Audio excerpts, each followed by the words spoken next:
Hello and welcome to the Full of Football podcast. I'm Austin Thomas. And I'm Connor Thomas. And today we're going to be looking back over week 1 of the NFL season, and we're going to be getting on into week 2 and going to let you know about some of our predictions, let you know what's happening in the NFL, and be prepared because this is going to be a good episode here. So without further ado, let's get right into our episode with the injury report. Alright, so for the injury report, the first person we have are the Denver Broncos, actually. Ronald Darby, the cornerback, who they just got in the offseason, and Jerry Jeudy are both going on IR, which means they're not eligible to return for at least 3 weeks. Now, those are two pretty big injuries for them. Mm-hmm. How do you think it's going to affect them? Their wide receiver core, I thought Jerry Jeudy would break out this year. I thought he was going to have a big year. So this is a brutal blow for him, for a little while. And then Ronald Darby, I think they're already fine in their corners. They still have Surtain, Bryce Callahan, right? I think so. And Kyle Fuller, and Justin Simmons. So I still think their secondary is amazing. But Jerry Jeudy will definitely. I don't know if I'd say amazing. Amazing. I mean, it's good. It's amazing. It's good, but now that they lost Darby, it's amazing. I wouldn't say it's amazing now that they lost Darby. It's still good. It's still amazing. All right, but Jerry Jeudy on the offense, you think that affects Teddy Bridgewater? Definitely. He was doing pretty good before he got injured, so I think this will affect their passing game a little bit. You think Drew Lock's gonna come in? No. You sure? Come on, Drew Lock. He's so good, you know? No. John Elway and his quarterbacks? All right. Anyway, let's get on into the next one. The 49ers here, they got 2 big injuries also. Kind of keeping the theme from last year. Raheem Mostert going to be out the entire season with a knee injury after getting surgery. And Jason Verrett tore his ACL. So 2 huge blows for that 49ers team who was looking to return to contention this year after suffering a lot of injuries last year, and it looks like they're just going to continue that trend this year. Mm-hmm. It's kind of unfortunate that the Niners are going to have to rely a lot on rookie running backs and Sermon and Elijah Mitchell now. But yeah, and I also thought Jason Verrett would be like a good piece in their cornerback group, and I thought he would have an amazing year this year, but that's unfortunate. Mm-hmm. Well, let's get on into the next team. We got the Washington football team and their starting quarterback. Well, he just looks like a star. Ryan Fitzmagic out 6 to 8 weeks. Heineke time. Can we all have a moment of silence for the journeyman in the NFL, Ryan Fitzpatrick? All right, that's going to do it for Fitzmagic. Taylor Heineke's going to be replacing him. Think he's going to do as good, or how close do you think he's going to be? Heineke's not that great. But there's a chance that he does decent. I think he'll still win them the game, maybe. Okay. Maybe. Yeah. I think my prediction at the early beginning of the season was probably a little more accurate now that Fitzpatrick is gone. All right, well, next injury here is the Cowboys. And Michael Gallup ends up with an ankle injury, and he lands on the IR. Now, to me, that's not that big of a blow. You already had CeeDee Lamb and Amari Cooper. You've also still got Blake Jarwin and Dalton Schultz, who you've been thrown to a bit. Also, Ezekiel Elliott, Tony Pollard are fine receiving options. I think you've still got plenty of receiving options if you're Dak Prescott, so I'm not that worried if I'm them. It's still a pretty big blow because he's a big target there. He was in more than CeeDee Lamb, I'm pretty sure, last week, but I don't think in 2 weeks, even if he didn't get injured, he would be on the field more than CeeDee. I don't think that's a big of a question. I feel like most people understand that he was going to lose his role to CeeDee, especially based on what we saw in week 1. But anyway, let's get on into the next one. The Jets end up with some more bad luck because it's the Jets, and their star young left tackle Mekhi Becton out for 4 to 6 weeks with a dislocated knee. Now, it was very scary. You thought he could have been lost for the season, and when you're that young, you need the development. So even 4 to 6 weeks is going to be huge, but at least it's not the season. Mm-hmm. I think you're so happy if you're Jets fans. Still pretty big because you need to protect the rookie QB, and there's going to be a big hole there now. So I think it's pretty big blow. Well, talking about rookie QBs, the Lions. Well, wait. Rookie QBs. Sorry, he just looks like a rookie. He's not. Jared Goff is worse than a rookie. Oh, talking about Jared Goff. Yeah. I said QB. Okay, anyway, Jeff Okuda tore his ACL after smack-talking the coach. You see that? You didn't see the rest of the video, though. Maybe not. Because there's, after, like, another video came out where they were, like, smiling at each other. Oh. Yeah. Well, yeah, so Jeff Okuda ended up tearing his ACL. He's going to be out for the year. And the number 3 overall pick from last year. Very unfortunate for the Lions. Mostly because he's young, not because he's good, and he needs that development. So that's going to suck for the Lions. But they weren't looking to win this year anyways. True. So... Did put a good fight, though. Yeah. I don't want to talk about that game. That game was... Why did the Niners let them start to come back? Because they felt like it. All right, and on into the last injury with the team that, well, you guessed it, it's the Baltimore Ravens. We haven't, we were about to not put them on the list until like last minute when we were preparing, and we saw Ronnie Stanley is going to miss time with an undisclosed injury. Now, the Ravens have had how many injuries? Like 17, maybe 18, something like that. Ravens just they can't get a bone. They're just stuck there. And Ronnie Stanley, he's gonna miss time. And this team has just been beaten down to the bone. And I feel like they're gonna look exactly like the Niners did last year. Mm-hmm. That's pretty good. All right. Well, with that, that's gonna end out the injury report here. So let's get on into new news. All right, and in new news, we don't have much here. There hasn't been too much new news coming out recently, but one of the things is Kerryon Johnson, who was recently released, was signed to the 49ers practice squad, so that's going to be something to look out for.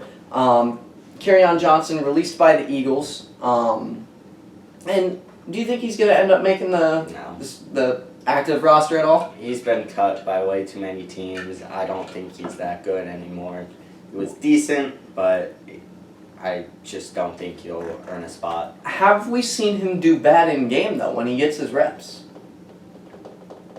I don't. I don't recall him ever being that bad in game. He wasn't that good. I mean, but he was putting up like 4.1 yards per carry or something, wasn't he? I have no clue. Over 4 carries? I could have he hasn't played in so long. He hasn't played in a while. It's because he got injured, right? I don't know. He got injured, and then they got DeAndre Swift, and then he started moving around teams. Either way, Kerryon Johnson to the 49ers, that's going to help back up after losing Mostert, although they still have Trey Sermon and Elijah Mitchell, who, And JaMycal Hasty. Elijah Mitchell, also JaMycal Hasty, but he's probably going to lose his role, my guess is, to Kerryon. Not to Kerryon. Maybe not to Kerryon. Yeah, you're right. He might lose his second to Sermon, though, because he was second on the depth chart. Well, something I was about to say, but also we realized before we started this, Rojo was previously named the starter, Ronald Jones II, for the Tampa Bay Buccaneers in the backfield. But just earlier, Bruce Arians came out and said that all 3 guys are starters, in quotation marks. Now, I mean, it looked that way. It definitely looked like that way. I would not say Bernard looked like a starter. Well, like, he's always going to be their third down back. He's just going to be put in, so he's technically not a starter. But yeah. He's going to be in for all third down backs. He got plays. I feel like you could have some times where you see Rojo or Leonard Fournette taking those carries occasionally. But most plays. Most plays, yeah. But yeah, so do you think that any of these guys are going to have over 600 rushing yards? Do you think any of them are going to have over 700? I feel like one of them will, probably. What do you think about receiving? If you include receiving, I think Gio will have the highest receiving yards, but I think Rojo will have the highest rushing yards. Who do you think will have the highest combined? You think it's Fournette? You think it's Rojo? I'll probably say Fournette, actually. Yeah, the other two guys have those certain highs, but Leonard's a pretty good mix of them, I'd say. So yeah, I would agree with you on that part. But yeah, definitely look for all three of them to be involved in that Bucs offense.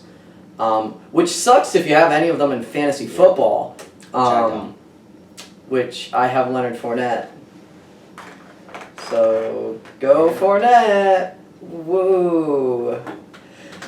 Anyway, something I literally just added here as we were talking is Devonta Freeman was officially activated from the practice squad onto the Ravens roster. So that means that he's going to be competing with Tyson Williams and Latavius Murray and the other guy, which I have no idea why everyone also lists with them, who's not as good. And I even forgot his name, but he's up there for the Ravens. So Devonta Freeman officially promoted over Le'Veon Bell. Does that surprise you that Devonta Freeman is better than Bell? Not really. He was decent last year with the Giants. He wasn't terrible, but I mean, he wasn't great. But I could easily see him being their third on the depth chart. I don't think he's going above Latavius or Tyson, so I think he'll stay at 3. I would personally feel he doesn't have the boom potential like the other guys. Definitely doesn't. So it really, I could actually see him jumping above Tyson if Tyson starts to decline very rapidly. There is a chance. I don't think that's going to happen, but I'm just saying it's a chance. But anyways, that's going to close out our new news segment for today. So let's get on into our best performances. All right, and on into our best performances. To start off, at QB, well, officially we're supposed to agree on this, so I'm gonna check with you. We didn't check with each other prior to the game on this, but I had previously gone through, checking through all the statistics and seeing who had the best performances from last week's matchups, and I came up with this list. If you have anyone else you'd like to mention, please do. But let's start off at QB. Best performing QB, Jameis Winston versus Green Bay Packers. He went 14 for 20, 14 completions to 20 attempts for 148 yards, 5 touchdowns, but also had 37 rushing yards. Now that was a great performance against the Green Bay Packers, who were expected to be at least a moderate defense, not when amazing. They have Kevin King. But the Green Bay Packers kind of failed to stop the Saints on offense. Definitely did fine on offense ourselves. I personally think that Jameis's game was overrated. Didn't even have 150 passing yards, and 55 of those came off one play on blown coverage by Kevin King. Well, not really. But he didn't need the yards. Yeah, I know. I think his game was overrated because of the rushing yards and his defense carried him to the goal line, which he just had to pass into the end zone. Okay, so, let me tell you this. Who would you choose instead? Kyler Murray. What was his stat line? 5 touchdowns, same amount of touchdowns, 4 passing, 1 other. He had more passing yards. He had, I don't really remember how many rushing yards, so I'm going to search it up. Now, let me ask you this. Who was projected to be a better defense, the Packers or the Tennessee Titans? The Packers, but 150 more passing yards on a... What were the passer ratings between them? What was his completion percentage? That's the kind of stuff that you need to look at whenever... I still think Kyler did better, personally. I think Jameis, he did have a great Kyler game, but had I to do better. still think that Jameis, I feel like the offense that he was in, the rushing game, completely set it up, and defense completely set up his good game. He did still have great game, but I think it's a little bit overrated. Okay. I see where you're coming from, but personally, I think the reason he didn't do as good as Kyler was simply because other guys were also doing good. And you can't make his game seem worse because other guys were doing good. That doesn't make as much sense to me, although I do see where you're coming from on that respect. So in this case, let's give it a shared between Jameis Winston and Kyler Murray. So officially we're changing it. Kyler Murray is sharing our QB best performer of the week. Now on a running back, we had chosen, or at least I had chosen, Jamal Williams versus San Francisco. San Francisco expected to be a great defense, a great run-stopping defense, and Jamal Williams really expected to play second fiddle to DeAndre Swift, but he comes out here, has 9 rush attempts for 54 yards and 1 rushing touchdown. But get this, 8 receptions for 56 yards. That's 110 yards from scrimmage for Jamal Williams. Like, how could you expect this heading into the game? He totally surpassed expectations. He definitely did. He was definitely the most surprising one. I wouldn't say best. He was the most surprising. I think David Montgomery, probably still CMC was the best. But, I don't know. I still think David Montgomery did really good. He was playing against the very overrated Rams defense. But he had that one nice run for 40 yards. He broke a lot of tackles at the goal line and ended up getting a touchdown. I thought he looked great out there. Now when it comes to best performances, we're looking at who did the best, like who showed off the best. And David Montgomery. Like you're looking against what team they were playing, what situation they were in, and how did they do. I still think David Montgomery. Got it. So best performing wide receiver, I don't think you're going to choose anyone else but Deebo the Manual. Okay. Deebo Samuel versus Detroit. He had 9 receptions, 189 receiving yards, and a touchdown. Can't complain against that. What about the guy that had 11 receptions for 197 yards? You mean Tyreek Hill? And a touchdown. Yes. Tyreek Hill. Yes, but this is that's Tyreek Hill. This true. is Deebo Samuel. Deebo Samuel was in a much tougher situation to get that than Tyreek Hill with Patrick Mahomes as your QB versus Jimmy Garoppolo. That is true. Much more impressive for Deebo Samuel than Tyreek Hill. It's definitely more impressive.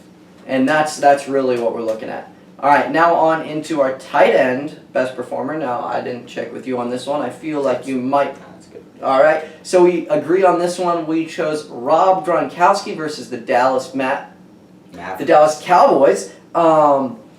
8 receptions, 90 receiving yards, and 2 touchdowns. He was key in that Tampa Bay offense that scored a ton of points against Dallas, although that was kind of expected because it was Dallas.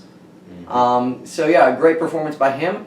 And then for our pass rushing best performer, this one was a no doubt pick here. One of the best performances we've seen in a long, long time.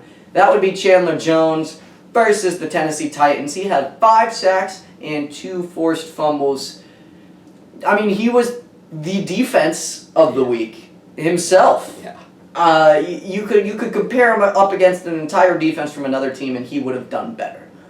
Chandler Jones was that stellar that game. 5 sacks in a game and 2 forced fumbles. That does not come often. Especially against the Titans offense with Julio, A.J. Brown, Derrick Henry. It's impressive that he got this much. Even though it was a weak offensive line, he still did great. To me, for pass rush, it's the offensive line really that matters. That is true. Now, but for the other guys, for defensive back, that is why I had to end up choosing Isaiah Simmons versus the Tennessee Titans. Now, Isaiah Simmons on the same team as Chandler Jones, but himself, he had 7 tackles and an interception.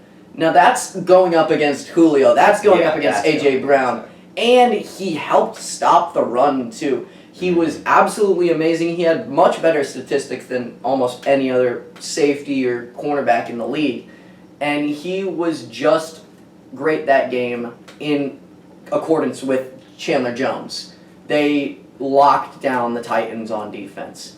And now let's get on quick into our picks of the week from last week. Who was our best guesses from our disappointment and breakout players of the week? Now that episode was between me and Connor Lueck, although Connor Lueck wasn't there. He still officially made picks last week. So my pick of the week was Rob Gronkowski versus Dallas. I chose the best performing tight end out of everyone, and that was Rob Gronkowski. So you can't complain against that. He did great against Dallas, and he was the best pick. And then Connor's best pick, Connor Lueck, his best pick was Aaron Rodgers versus the New Orleans Saints. Obviously, Aaron Rodgers struggled so bad against the Saints that they put in Jordan Love. And not to say Jordan Love is bad. That's just because they didn't want to get him injured. Yes, but it's because he struggled so bad that he was put in that situation. So Aaron Rodgers ended up coming out of the game with a stat line of 15 completions to 28 attempts, which isn't that bad, but it's not great. But he only had 133 passing yards, 0 goose egg, nada touchdowns, and 2 interceptions in one game. I think he threw... How many did he throw last year? 4. Aaron Rodgers threw 4 interceptions last year. He just threw 2 in the first game of the season. Great pick by Connor to choose him as his disappointment player. Somehow. I don't know how he chose it, but he did. He worked his magic, got it, and great pick by him. But talking about our breakouts and disappointments from last week, that's going to close out our best performances. Let's get on into breakouts of the week. Alright, so at QB for my breakout of the week, I've got Justin Fields versus the Cincinnati Bengals. Cincinnati has such a poor defensive back core, and, well, besides, you know. Yeah, Jesse. Yeah, Jesse Bates. But other than that, it's great position for a quarterback on the Bears to succeed. What I saw last week was, yes, Justin Fields was not playing as much as people had hoped, but he was getting opportunities to score. They were putting him in a position where he could potentially score touchdowns, where he could still get yards.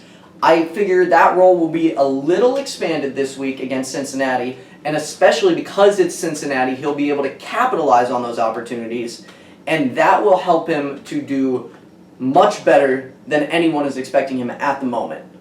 Who's your breakout? For me, I got the same exact game, but the opposite QB. I have, well, not. But Joe Burrow. I have, they're playing against Chicago's defense. Chicago's defense, pass rush, is pretty good, but with their botched coverage, especially last week, they had some terrible coverage.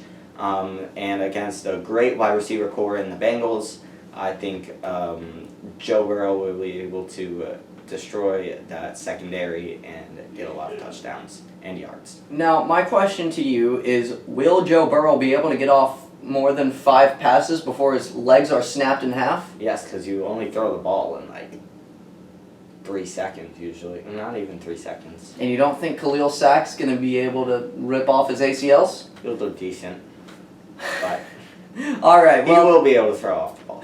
Let's get on into our running back breakouts of the week. My running back breakout was somebody who was definitely probably the breakout running back of last week. And that was Elijah Mitchell. Elijah Mitchell this week is going to be going up against Philadelphia, who does not have a great defense.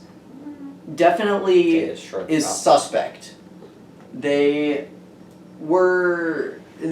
a team where you're kind of hoping to stop the run rather than consistently doing it. Very. So they have the ability to, but I think when you're going up against Elijah Mitchell showed his worth last week, and he also showed that he is the bell cow for now.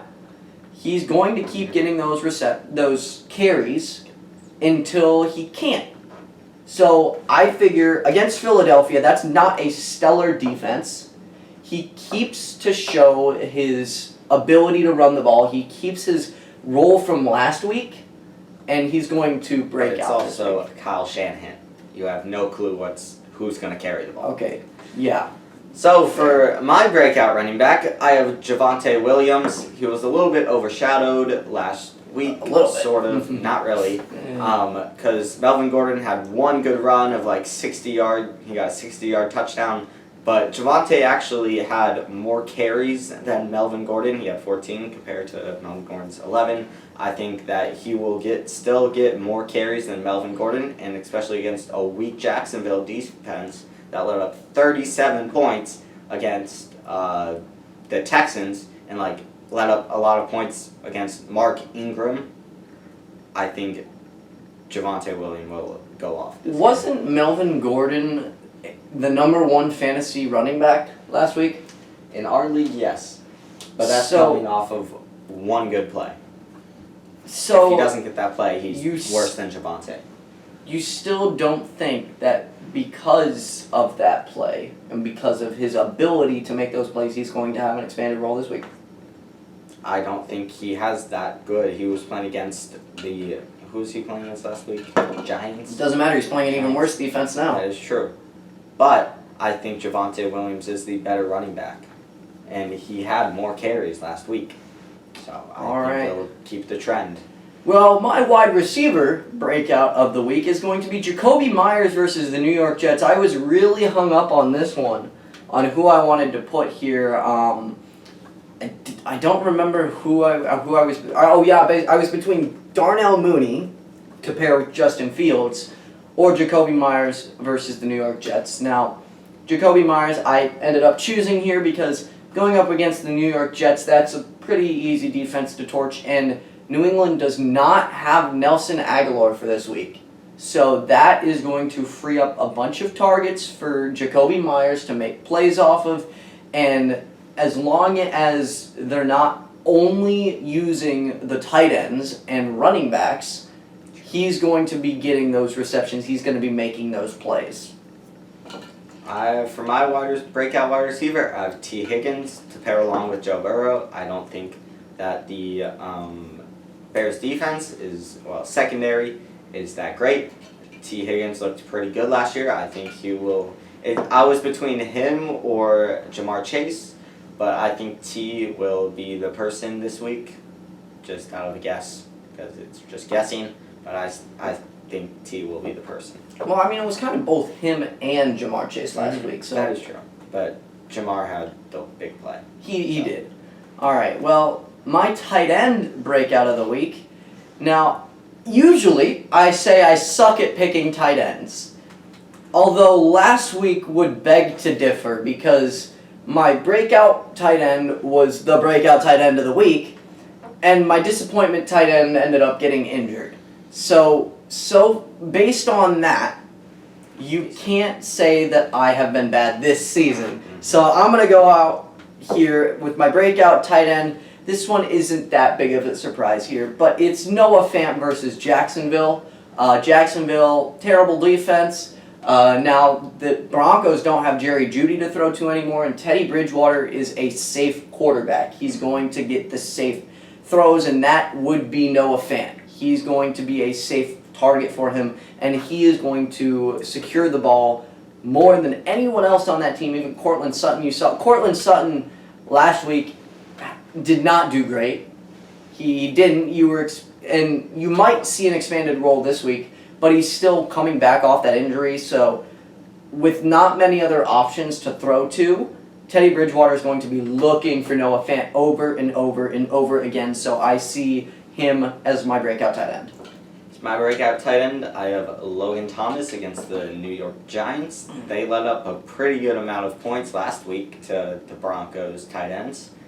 And I think without Curtis Samuel and Taylor Heineke may be wanting to be more safe and throwing to the bigger person, the bigger and safer target, I think Logan Thomas will get a ton of receptions, and I think he'll just do good this week. All right, and with that is going to close out our breakout players of the week. So let's get on into our disappointment players. All right, so my disappointment quarterback of the week might have been one of the he was definitely top 3 quarterbacks last week, performance-wise. Jalen Hurts is my disappointment for this week. He's going up against San Francisco, who is still a good defense. They disappointed against the Lions in the fourth quarter, but for those first 3 quarters, yes, it was the Lions, but they still showed that they were good. They were a good enough defense, and they will be able to contain Jalen Hurts. Jalen Hurts also had a great matchup last week in order to do well against the Falcons, so that definitely helped him succeed. This is not the Falcons' defense anymore, so you're going to see Jalen Hurts do worse than expectations, more than I think anyone else. Now, that's not to say that he won't still, throw a touchdown or 2, but he's going to have interceptions, he might have a fumble, something like that. He's not going to throw for 300 passing yards with 3 touchdowns and 1 interception. He's going to have a worse stat line than that. I think he disappoints people more than anyone else. This may be a big surprise for me, but I have Baker Mayfield versus the Houston Texans. What? Texans have a bad defense, so you expect him to be great. Yeah. I think that the run game will completely carry. Odell's not in the game. He's not going to be playing. I think the run game would absolutely dominate, and I don't think that the Texans will put up much of a fight, that they might even pull Baker out before the game ends after like the third quarter without Baker. Baker may throw like a touchdown. I wouldn't be surprised if he has like a play action at the goal line.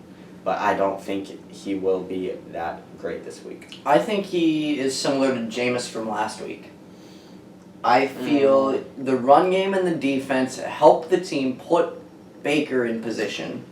Yes, he might not get the passing yards, but he should still get the touchdowns. I don't see why he wouldn't still get the touchdowns. Yes, the run game is going to succeed a ton, but he's still going to get the touchdowns. They have... And he's not going to throw interceptions against Houston. If they're running, Trevor did, but he is a rookie. That's Trevor. But also, and Jackson. Why, if the run game isn't working, why wouldn't they do the run game at the goal line? I think it is very risky pick, but I still think Baker will be disappointing to people that are streaming QBs. And my disappointment running back, this was a pretty easy pick for me. It's Saquon Barkley versus the Washington football team. Last week he was limited. This week he's rumored to be limited again. Again, the game is starting in just over an hour and a half. So we're before the game here on September 16th. And for those of you who don't know, it's actually my birthday right now. So I get to watch some football on my birthday. What better to do than that? But yeah, so Washington playing the New York Giants tonight, and Saquon Barkley is going to disappoint mightily. He's going to... last week he didn't do great. This is the Washington football team who have one of the best run defenses in the league, and he's going to be limited. Not really an argument that he's going to break out at all. I don't think any Saquon owner is expecting that much from him, though. That is a fair argument, but I still think that he disappoints even more just because he is for fantasy football, if he's the number 4 overall pick, that's a huge disappointment. If you picked him at 4, you're dumb. Yeah, but we don't talk about that. So, for me, I have running back disappointment, another surprise maybe. Dalvin Cook versus Arizona. Not as big of a surprise to me. Yeah. They held Derrick Henry to 3.4 carry last week to not that many yards. Most of his yards came off 2 runs. Other than that, he got stuffed behind the line, and he got stuffed a lot. And I think that the Vikings defense is not going to be able to hold up Kyler Murray and making the Vikings have to throw the ball a lot. How did Dalvin do last week? I didn't look into it that much. He did enough. He did 1 touchdown, 60 yards. Actually, he didn't even do that good. He had 3 a carry versus the Bengals. That was not that good. Against the Bengals? He had 6 receptions, which was decent, I guess. How many receiving yards? It doesn't show on the thing. Yeah, that's not great from Dalvin Cook, I would say. He did score a touchdown, though, so there's that. Yeah, but definitely, I could definitely see that against Arizona. But yeah, so my disappointment wide receiver is going to be DJ Moore. DJ Moore is facing the New Orleans Saints defense, which locked down Davante Adams and all of those guys. I think the number 1 wide receiver, as you saw with Davante Adams, is going to have problems, especially on a team like Carolina where you have Sam Darnold as your QB. That might end up seeing ghosts. That's all I'm going to say. Which corner is going to be guarding DJ, though? They also have a good second, they have safeties. That's all they have, I think. I think it was more than Aaron Rodgers last week. I think Aaron Rodgers himself wouldn't do that bad. I think maybe Aaron Rodgers is having an off game, and if it weren't for the Saints defense, he throws 200 yards, 1 interception, 1 touchdown. But the Saints defense did enough to make it miserable for him. That's not just Aaron Rodgers. That is a combination of Rodgers and the Saints defense. I think Rodgers made a lot of mistakes, and I'm not saying he didn't. a lot, and he got hit in the nuts and threw a pick. But yeah, it's still New Orleans was forcing him into situations that you wouldn't like, and I see that continuing, especially against Carolina, who doesn't have a great O-line, who doesn't have a great quarterback. That's two big problems. So for my wide receiver disappointment, I have Corey Davis versus New England. I think New England has a great secondary, and Corey Davis on a Jets offense that's not that good. He's coming off a 25-point week. People may be hyped about that and then play him. Corey Davis, I don't think will do that good. Don't you have him in fantasy football? I do have him in 1 league, so I'm hoping I'm wrong, but I have to start him. Well, I don't have to, but I'm not going to bench him based on my bench players, but I'm hoping I'm wrong, but I don't think he'll do that good. And all 3 of us co-hosts are in that same league that we were talking about. I actually faced him last week. He ended up beating me by 30. 40, was it? I thought it was only 30. Almost 40. It was like 37. I thought it was only 30. You only had 100. I had stopped paying attention after I realized Mark Andrews wasn't going to score 40. Yeah, I know. So, he dropped 30, so 37. But yeah, so, either way. But that doesn't really matter. I got bad luck. Obviously, not me bad. I got bad luck. My running back scored a combined 11 points. But then I had Kyler Murray. Yeah, you had Kyler Murray and CeeDee Lamb and other the Panthers people. defense. Yeah, I don't know why the Panthers defense did so they're playing good. the Jets. But anyway, my next disappointment tight end here, Mike Gesicki versus Buffalo. Mike Gesicki had 0 receptions last week. Don't expect anything more against Buffalo. Buffalo was great on defense, minus the 4th quarter. Gesicki's not going to be able to do much outside the 4th quarter. So he's just not going to have a good game. Pretty easy pick for me. He continues last week. And everyone else on the Dolphins can do meh, and he'll just suck. I had Kyle Pitts as my disappointment tight end. He looked pretty solid out there. He had 8 targets last week, which was pretty surprising for a tight end. Not really of his caliber, though. He's pretty good, but surprising for a rookie tight end. But he's playing against Tampa Bay defense. The Falcons aren't going to get in any scoring opportunities against the Tampa Bay defense. So Kyle Pitts will not have opportunity to score unless he gets a lucky wide open touchdown for some reason. But I don't think he will get that much scoring opportunity, and I think he'll get the ball a decent amount of times, but not for big yards. Well, what about, there's so many options on that team too, right? Calvin Ridley, Russell Gage, Mike Davis had a decent amount. Mike Davis had 6 targets last week, almost as much as. You know who also had 6 targets? Who? I didn't think you would ask. Yeah, that's what I thought.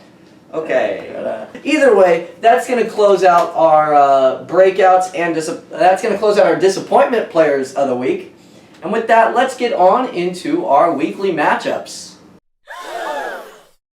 All right, and our first matchup is going to be the New York Giants versus the Washington Football Team, which is now about an hour and 20 minutes away from right now for us.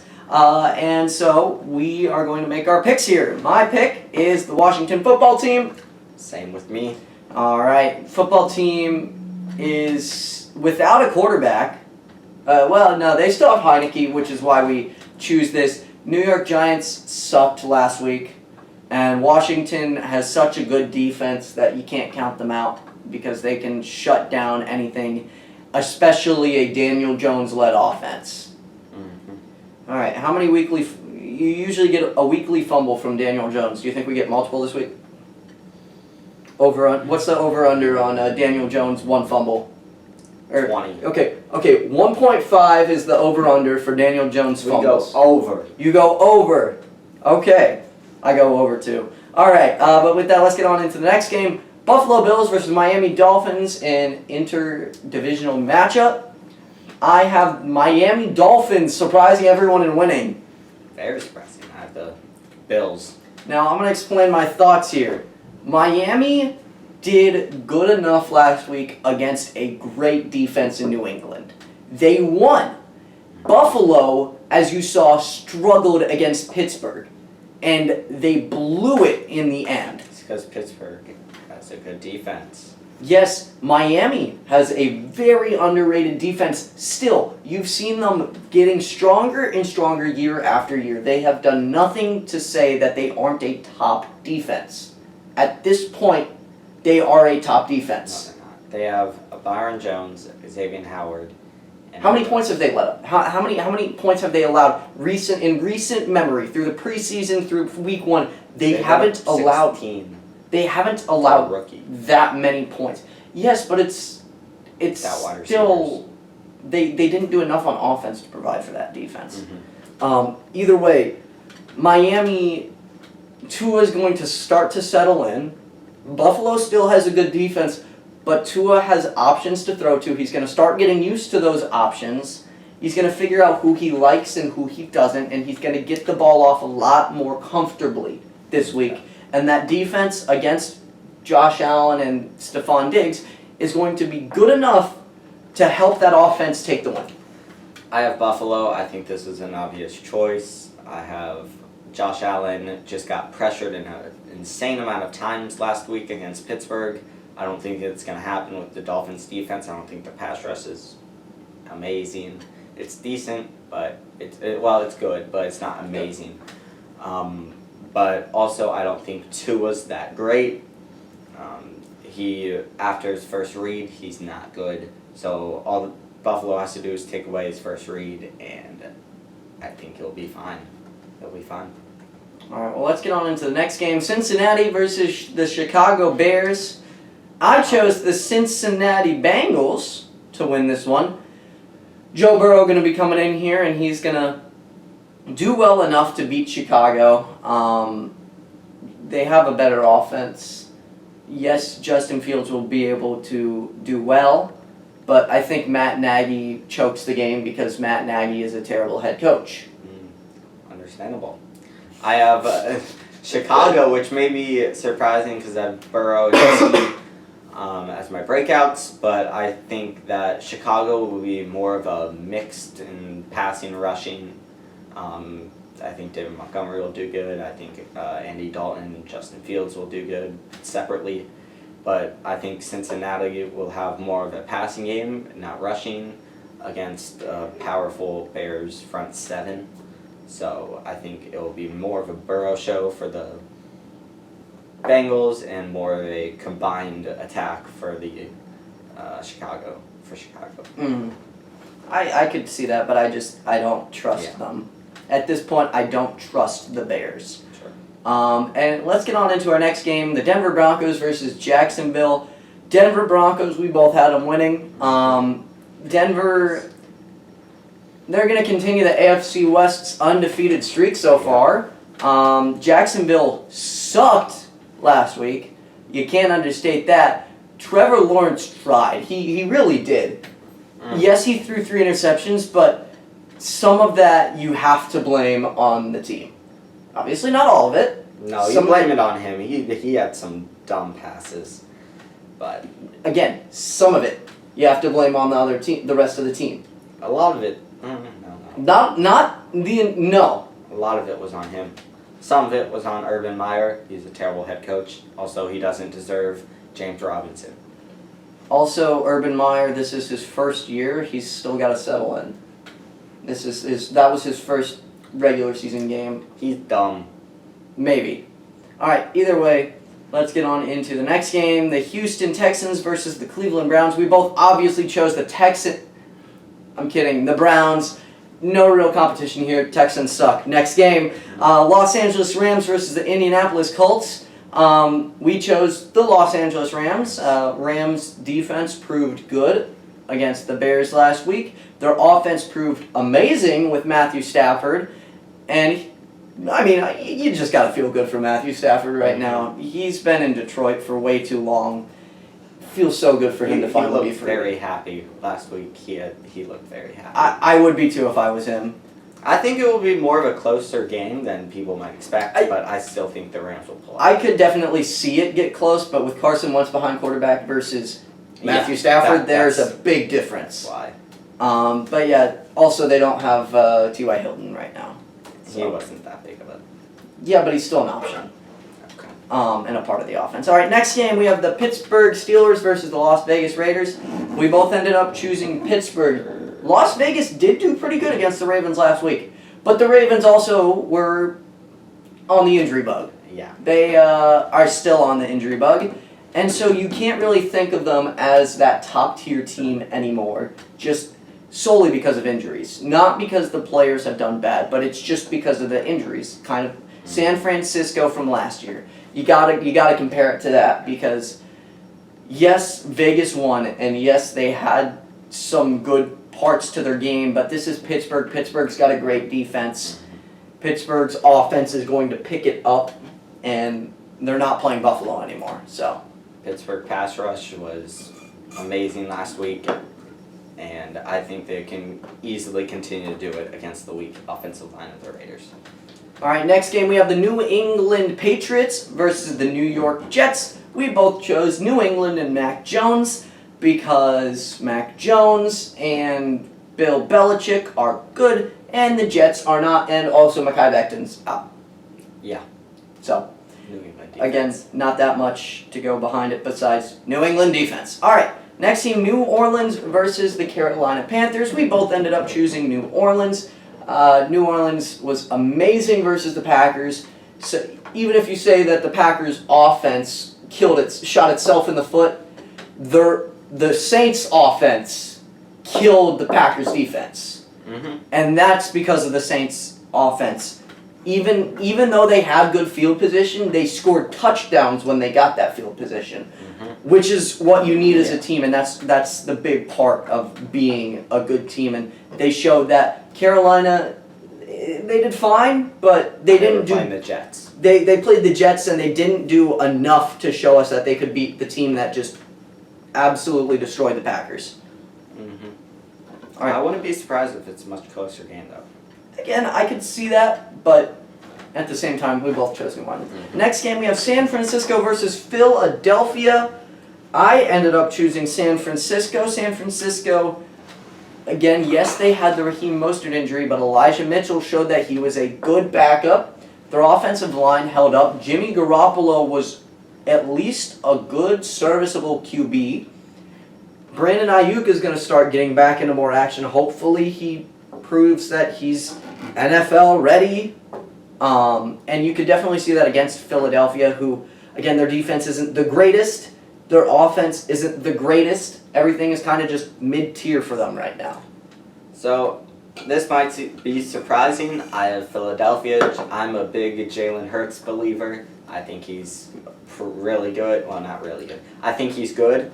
And their their defense, Philadelphia's defense, is better than maybe some people think it is, and it prevented the Falcons from getting into the red zone with Calvin Ridley and Kyle Pitts. They shut them down, and I think this week San Francisco is relying a lot on Elijah Mitchell to play the same way that he did against the Lions, and the Lions I don't think they have as good of a defense as the Eagles do. I think the Eagles have a fine defense, and I don't think San Francisco's going to be able to fend off Jalen Hurts. Before we continue, I swore I saw something about Darius Slay. Did he get injured or something recently? I thought I saw a headline about Darius Slay. So I'm gonna look this up real quick. Doesn't look like it. I wasn't talking about it at all. No, that wasn't doesn't going behind look it. I think he was. Yeah, he was listed as a full participant. Okay. So yeah, I don't know why I thought that. Either way, let's get on into our next matchup: Atlanta versus Tampa Bay, where we obviously chose Atlanta. Kidding, Tampa Bay. Yeah. I mean, you saw Atlanta last week. You saw Tampa Bay last week. You saw Tampa Bay last year. Let's go! Close. All right, Minnesota versus Arizona here. We both chose Arizona. Arizona had an amazing defense last week. Their offense was stellar. They showed us nothing that said they weren't the best team in the NFC West. They showed us nothing that they weren't the best or second best team in the NFC. And they're going to destroy Minnesota because Minnesota just isn't great. Mm-hmm. And next game, Great. we have the Dallas Cowboys versus the Los Angeles Chargers here. I chose the Dallas Cowboys. The Cowboys put up a fight against the reigning Super Bowl champions. They didn't end up winning, but they showed that they could compete against those top-tier teams. And now you're going up against a team that isn't a top-tier Super Bowl contender.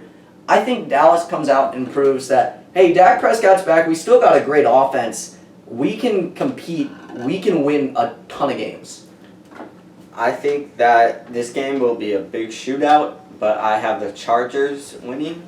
I think the Chargers' offensive line is great versus the Cowboys' defensive line. They lost DeMarcus Lawrence. They also, Randy Gregory has COVID, and I don't think there's anyone good on the Cowboys defense, and I think the Chargers defense is Chargers offense is amazing, and I think their offense will do better than the Cowboys offense. That's what I'm saying. All right. Well, into the next game, we have Tennessee Titans versus the Seattle Seahawks. We both ended up choosing the Seattle Seahawks. Tennessee, super disappointing last week, and Seattle was super amazing last week. Want to add? Mm-hmm. No, not really. All right. Yeah, this was a game of projected offenses, and one was a story of someone who did better than projected offense, and the other was one that did not. Nobody cares about their defense. That's not worth talking about. Their defense, Seattle's defense, is better than the Titans' defense. Yeah, but still, it's not something that you want to talk about. Okay. All right, into the next game that we have was supposed to be a really big game up until, I don't know, a week ago. Kansas City Chiefs versus the Baltimore Ravens. At this point, it's become an easy pick. Kansas City Chiefs going to win this game. Baltimore Ravens, they have like half their team or something. I don't know. At this point, Yeah. I think they have one player who started at week 1, maybe. Maybe week 4 of the preseason they have one player. Maybe. Yeah, no. They might not have anyone from preseason week 4. You'd have to check. But either way, these injuries have just been killer to the Ravens. And the Chiefs did great last week. They showed that their offense was still stellar. Their defense was good enough. And that's all you need. And Baltimore isn't top tier anymore. Especially with Marcus Peters out, I don't think there's a way to stop that Chiefs offense. Yeah, Marlon Humphrey, he's good, but he's not good enough to stop 3 receivers. Travis Kelce, Tyreek Hill. Yeah, and by himself.